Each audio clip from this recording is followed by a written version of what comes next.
Welcome back to the channel. Today we're diving into a secret credit hack that can raise your credit score by 100 points in just 48 hours. Yes, you heard that right. We're not talking about some shady fly-by-night scheme. This is a completely legitimate strategy that leverages little-known loopholes in the credit scoring system.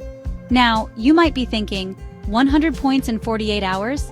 That sounds too good to be true. And you know what?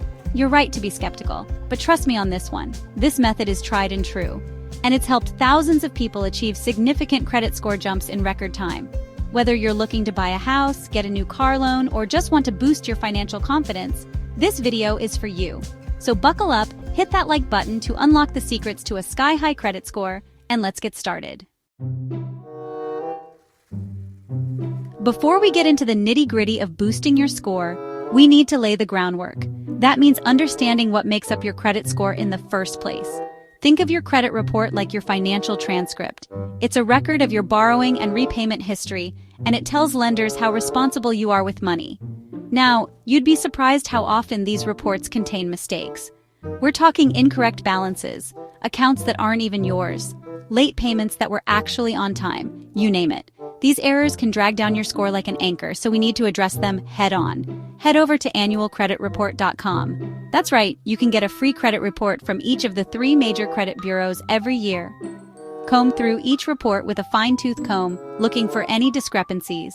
If you find something that's not right, dispute it immediately with the credit bureau. Alright, now let's talk about credit utilization. This is a fancy term for how much of your available credit you're actually using. In a nutshell, the lower your credit utilization, the better. Think of it like this. Lenders get nervous when you're maxing out your credit cards.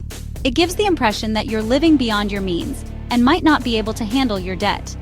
Ideally, you want to keep your credit utilization below 30%, but even lower is better.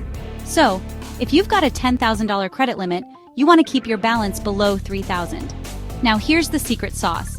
Making a big payment on your credit card just before the statement closing date can significantly lower your utilization ratio and give your score a nice little bump.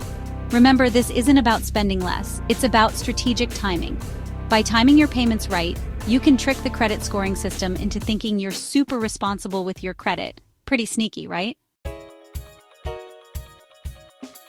Chapter 3. Become an authorized user.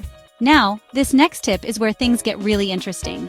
It's called becoming an authorized user, and it's like borrowing someone else's good credit history to boost your own. Here's how it works. Let's say your parents, a sibling, or even a close friend has excellent credit and a long history of responsible credit card use.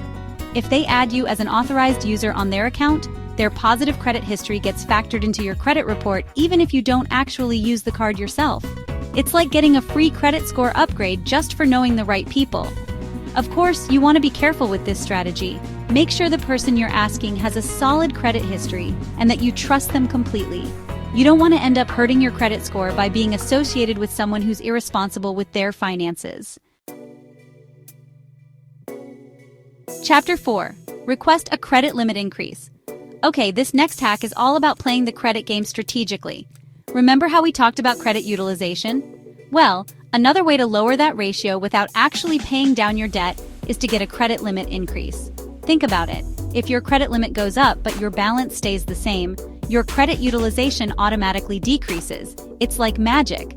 Now I know what you're thinking, but Graham, won't they check my credit score before increasing my limit? Yes, they will. But here's the thing. Requesting a credit limit increase is considered a soft inquiry, which doesn't hurt your credit score. So the worst that can happen is they say no. But if they say yes, you've just given your credit score a nice little boost without spending a dime. Chapter 5. Keep old accounts open. This last tip is all about playing the long game. You see, the length of your credit history is a major factor in your overall credit score. The longer you've been responsibly managing credit, the better. So even if you have old credit cards you don't use anymore, resist the urge to close them. Closing old accounts can actually shorten your credit history and ding your score. It's like throwing away a valuable antique. You might not think it's worth much, but it could be hurting your credit score more than you realize. Instead, keep those old accounts open and use them occasionally to keep them active. Even charging a small purchase once a year and paying it off immediately can help maintain a positive payment history and boost your score over time. Conclusion: 100 points closer to financial freedom. And there you have it. Follow these steps, and you could see a significant boost in your credit score in just 48 hours. Don't forget to like, subscribe, and hit the notification bell for more tips and tricks on managing your finances. See you next time.